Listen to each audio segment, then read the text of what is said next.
After this, Jesus went around in Galilee, purposely staying away from Judea because the Jews there were waiting to take his life.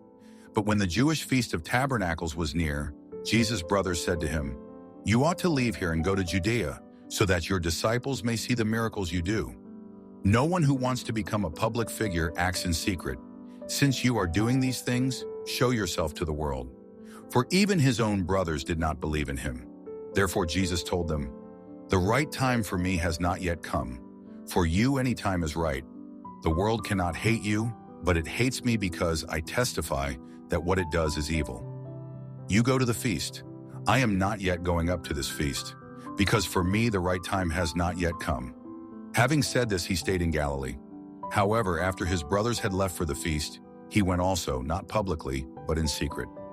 Now at the feast the Jews were watching for him and asking, "Where is that man?" Among the crowds there was widespread whispering about him. Some said, "He is a good man." Others replied, "No, he deceives the people." But no one would say anything publicly about him for fear of the Jews. Not until halfway through the feast did Jesus go up to the temple courts and begin to teach. The Jews were amazed and asked, "How did this man get such learning without having studied?" Jesus answered, "My teaching is not my own. It comes from him who sent me. If anyone chooses to do God's will, he will find out whether my teaching comes from God or whether I speak on my own. He who speaks on his own does so to gain honor for himself. But he who works for the honor of the one who sent him is a man of truth. There is nothing false about him. Has not Moses given you the law? Yet not one of you keeps the law. Why are you trying to kill me?" "You are demon-possessed," the crowd answered. "Who is trying to kill you?" Jesus said to them, "I did one miracle, and you are all astonished. Yet because Moses gave you circumcision, though actually it did not come from Moses, but from the patriarchs, you circumcise a child on the Sabbath. Now if a child can be circumcised on the Sabbath, so that the law of Moses may not be broken, why are you angry with me for healing the whole man on the Sabbath?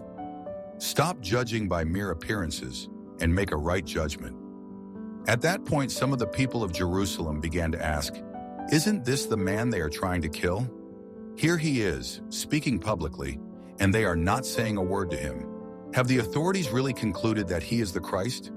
But we know where this man is from. When the Christ comes, no one will know where he is from." Then Jesus, still teaching in the temple courts, cried out, "Yes, you know me, and you know where I am from. I am not here on my own, but he who sent me is true. You do not know him, but I know him because I am from him, and he sent me."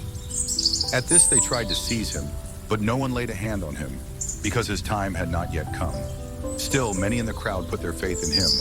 They said, "When the Christ comes, will he do more miraculous signs than this man?" The Pharisees heard the crowd whispering such things about him. Then the chief priests and the Pharisees sent temple guards to arrest him. Jesus said, "I am with you for only a short time, and then I go to the one who sent me. You will look for me, but you will not find me, and where I am you cannot come." The Jews said to one another, "Where does this man intend to go that we cannot find him? Will he go where our people live scattered among the Greeks and teach the Greeks? What did he mean when he said, 'You will look for me, but you will not find me, and where I am you cannot come'?" On the last and greatest day of the feast, Jesus stood and said in a loud voice, "If anyone is thirsty, let him come to me and drink.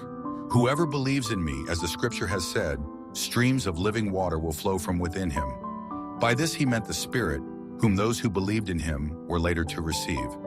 Up to that time the Spirit had not been given, since Jesus had not yet been glorified. On hearing his words, some of the people said, "Surely this man is the prophet." Others said, "He is the Christ." Still others asked, "How can the Christ come from Galilee? Does not the scripture say that the Christ will come from David's family and from Bethlehem, the town where David lived?" Thus the people were divided because of Jesus. Some wanted to seize him, but no one laid a hand on him. Finally, the temple guards went back to the chief priests and Pharisees, who asked them, "Why didn't you bring him in?" "No one ever spoke the way this man does," the guards declared. "You mean he has deceived you also?" The Pharisees retorted. "Has any of the rulers or of the Pharisees believed in him?" "No, but this mob that knows nothing of the law, there is a curse on them."